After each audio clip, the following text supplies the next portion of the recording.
Hello again, everyone, and welcome back to Reddit Aliens. I'm John, and as always, thank you so much for being here.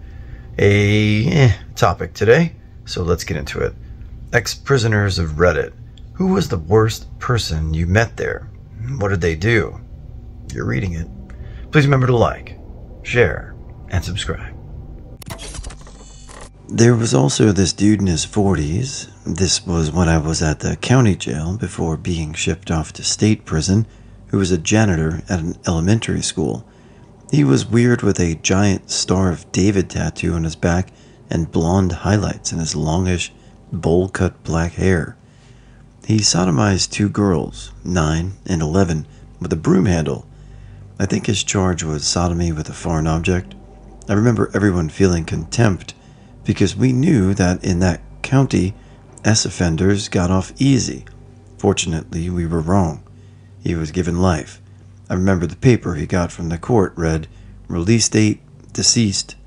There was another chomo who R-ed his 3-year-old daughter, and when his wife caught him, she freaked out and called the police.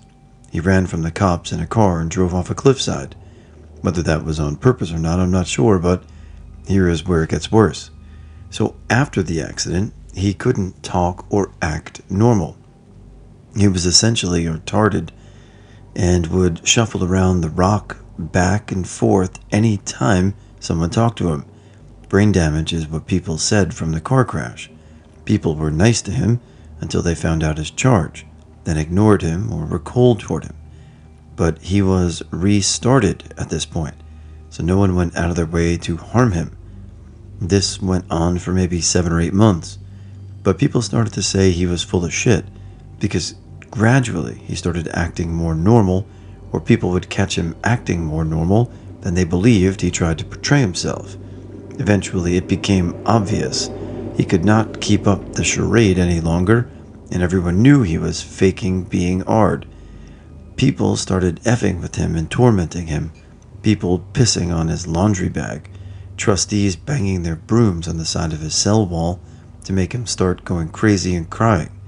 He had a single cell in the corner. He was still trying to act like he was restarted, but was slipping up and slacking at times, and it became obvious he was full of shit. The worst part is that he only got 4 years. 4 effing years for R-ing his daughter. I got 6 years for robbing someone of their drugs. Anyway, when he got to state prison after being shipped from the county jail, he got beat real bad. Word travels in the system. I think he spent the remainder of his time in isolation. Even the guards hated him and knew he was bullshitting.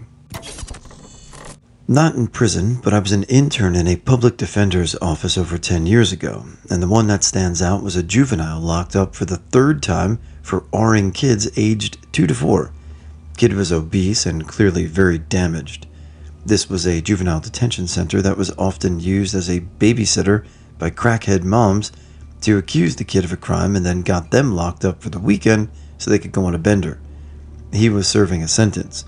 I was warned going in there that he could turn violent at the drop of a hat, and the attorney was nervous about bringing a young female in, but I insisted. Kid looked me straight in the eyes and says, "Don't let me out. I'll do it again. I can't stop." He was hunched over, dead eyes, and completely serious. I was in jail, not prison, several times, and most of the inmates were cool. Not saying they didn't deserve to be in jail, but there was genuine camaraderie. The COs at it, CO is correctional officer, the guards, were the evil ones. They would deny us things like soap to wash with and make us ask 3 times when we were out of toilet paper, that kind of thing. I talked to one of the COs about it, and he said they're insecure. He said that as a CO, you have to have a certain level of confidence and inner belief in order to tell another grown man what to do. Some of the COs didn't have this, and the way it came out was bullying. So yeah, the real evil is in the jailers, not the captives. I was in Spofford Juvenile Detention Center when I was 13. Not a good age to be there at 4'9" and 100 pounds. I was one of 2 Caucasians in the entire place, so I mostly kept to myself.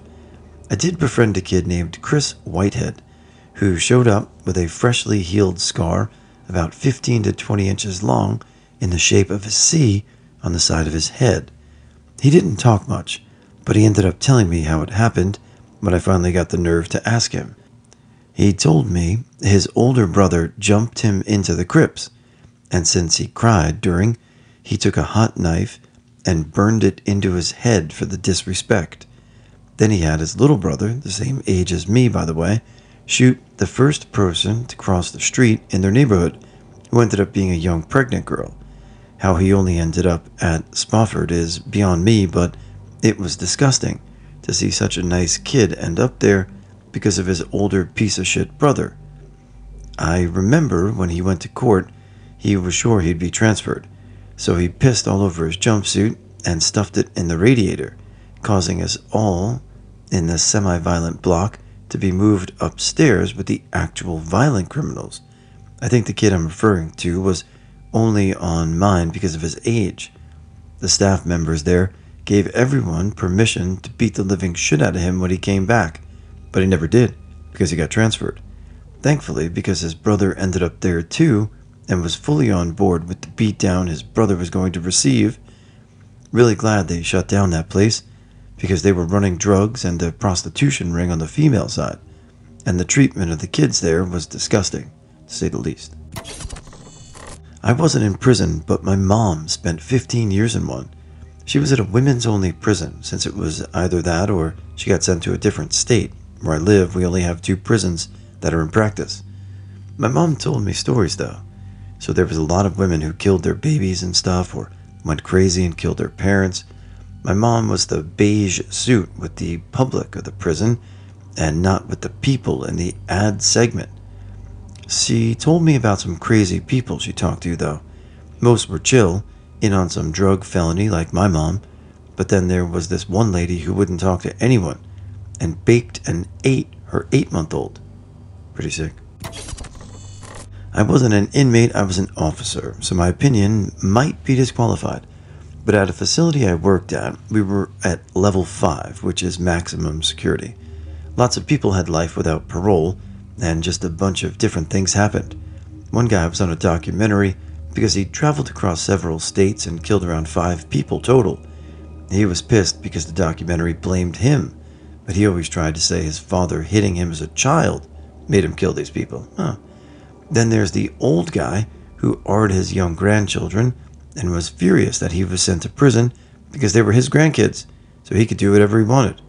He also R'd his children when they were growing up.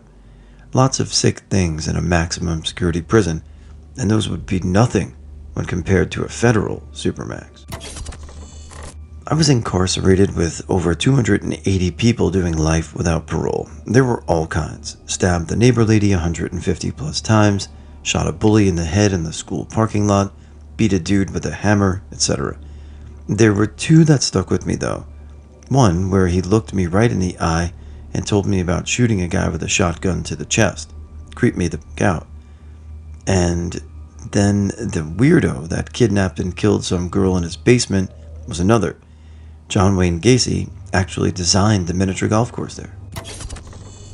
I'm not an ex-prisoner, but I worked in the California prison system as a psychologist since 2006. 3 guys, all S-offenders, came to mind. One guy abducted a disabled woman and held her captive for about a week, during which he repeatedly injected her with meth and sodomized her. A friend of the perpetrator eventually helped her escape, and when they searched his property, they discovered fecal matter 9 inches up an axe handle. She nearly died for the internal damage he inflicted and severe dehydration. He was paired with a guy who repeatedly SA'd a 3-year-old boy, also causing internal damage. He was caught after the boy was hospitalized for internal hemorrhaging, and a slew of physical injuries and broken and fractured bones were discovered. He was, of course, also beating the shit out of the boy's mother. That guy was convicted of torture, so he at least received a life term. The last guy started R-ing his biological daughter when she was 8 and got her pregnant at 12. He took her for an abortion. He got her pregnant again when she was 14 and didn't take her in for an abortion until she was almost 6 months along. I guess the late term caught attention at the clinic and resulted in his eventual conviction. They used some of the aborted fetal cells to prove paternity. I don't support the death penalty, but I could be talked into an exception for those three. They were also so scummy, manipulative, and predatory in prison, just the kind that make your skin crawl. Aren't you glad you asked? Having read a lot of these stories across the years, whenever I see this topic, I always know it's going to be pretty bad, and this one didn't disappoint. I think that people make good points, that there are good people and bad people who did good things and vice versa, but I think the common sentiment is that certain people deserve no justice at all. I've not been in jail, so I don't know if this will count. Please delete if not allowed. But when I was 19, I was a prison visitor. The one guy I visited was in jail for the theft. He'd picked up a high-value item and just walked out of the store. Think 10,000 pounds in electronics from Harrods, and do it repeatedly. I asked him why he did it so much, as he was not much older than me and had been in and out of jail since he was 15. His answer was that he was attracted to young children and wanted to make sure he could never act on those feelings. His doctor told him, he told me anyway, that it wasn't an issue because my friend told his doctor he would never act on those feelings and never got any help he'd asked for. Now, I can guess what a lot of you are thinking. Yeah, right. But he told me about his own childhood, and every word was verified later on.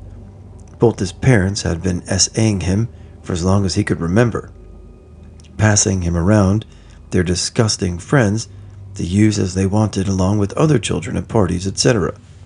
Just over a year of visiting him, he hung himself because he was going to be released and didn't want to be outside in case he did abuse some other child, and left a message saying he wanted to be sure he'd never hurt anyone the way he was. I miss him and was proud of him, and to call him my friend. I've been to county a couple times for multiple DUIs years and years ago. The longest stay was 4 days. I had just arrived, my first time going to jail.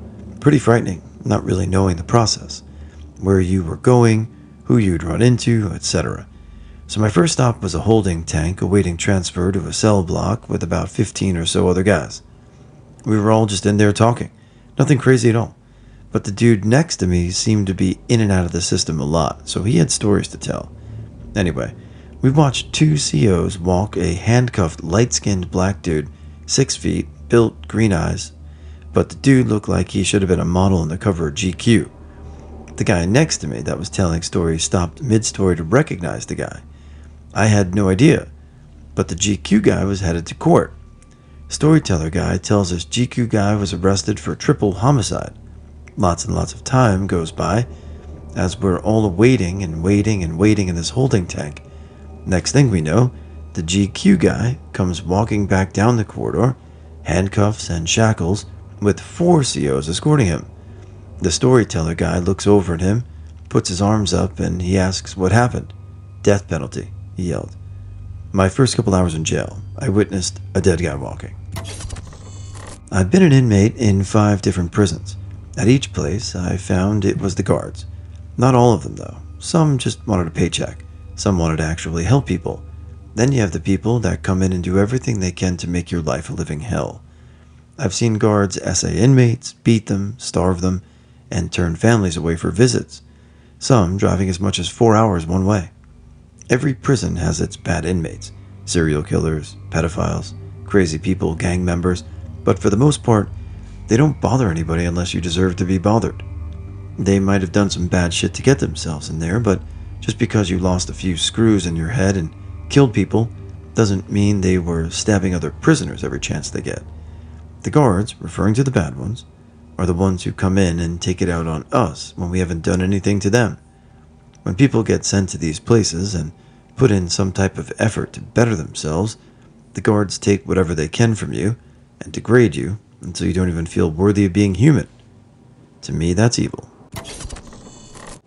There are different degrees to evil. One of the smallest black guys in there was so loud and would not stop talking. He eventually freaked out and cut his body up with a razor blade to get medical attention for a different scene. Another guy was young and got beat by a 70-year-old in dominoes. The young guy just straight punched the old man in the forehead.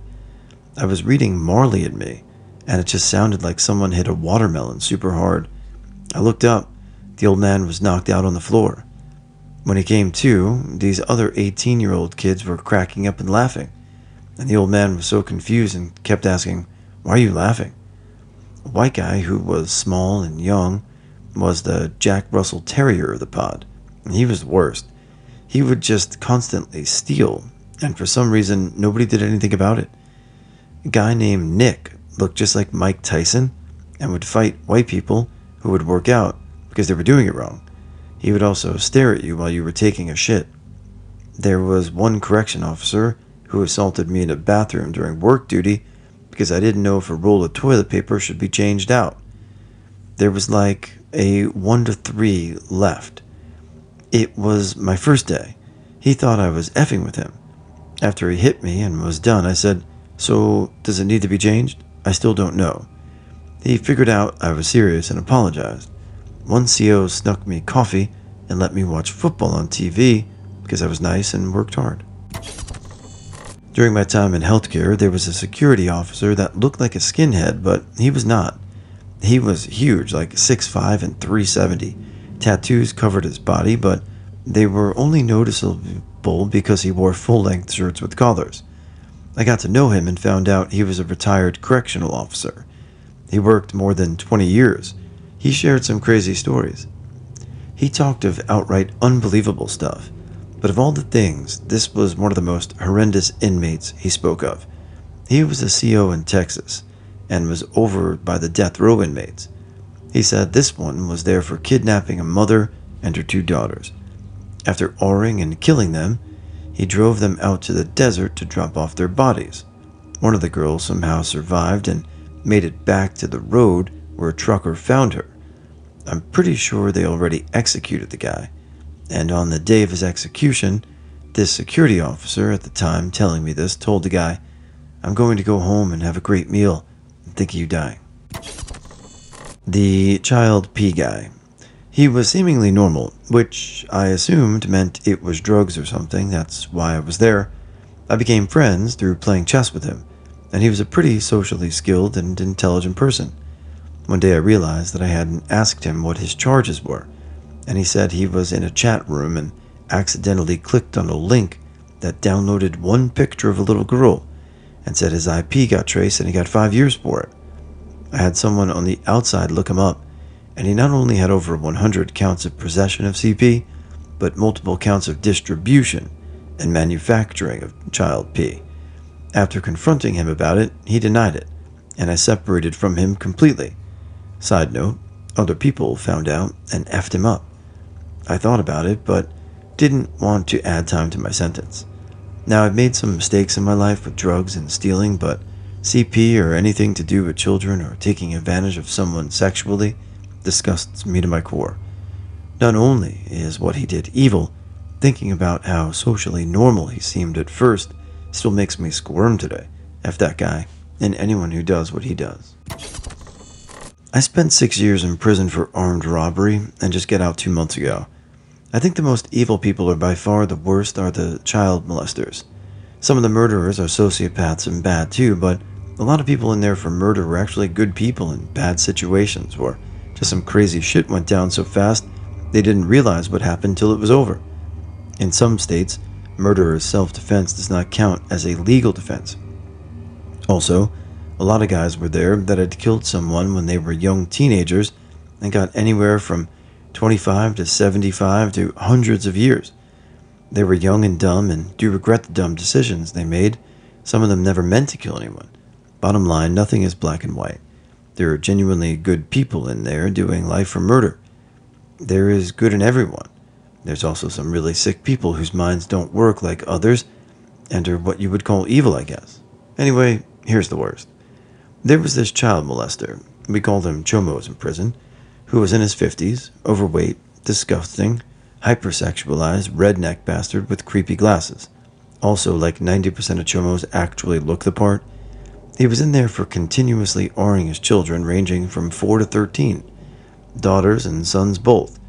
In prison, he was always staring at other men and buying guys stuff, and yes, there are young guys dumb enough to buy into his shit and end up getting art.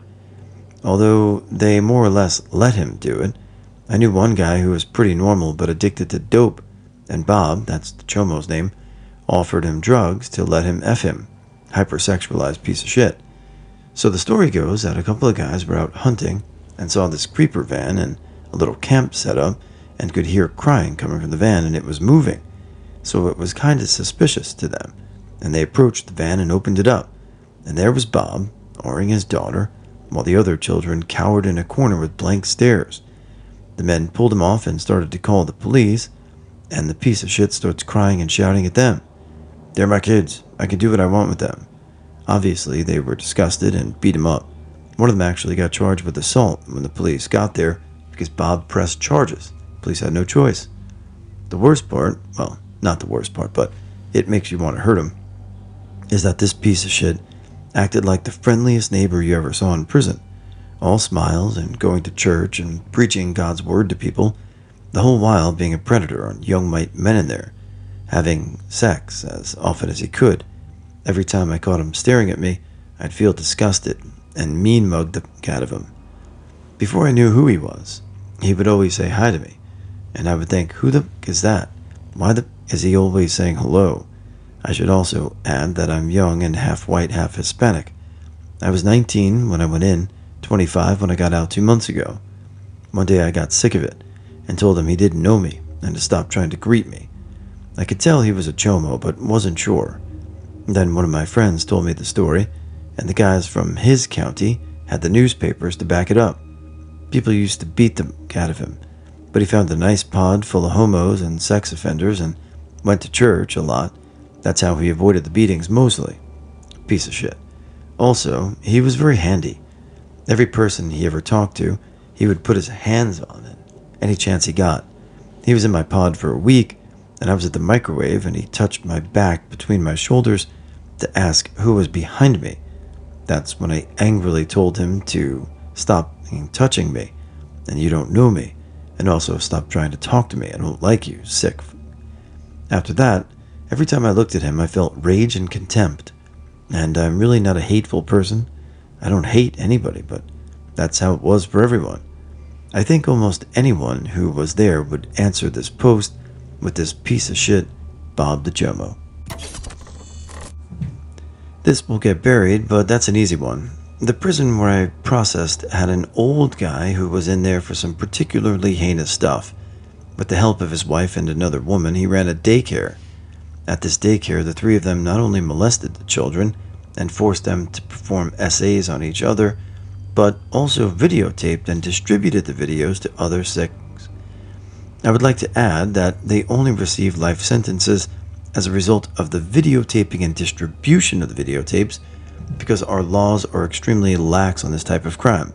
While drug dealers spend 15, 20, even 30 years in prison, I saw child molesters in there who only got a year or two.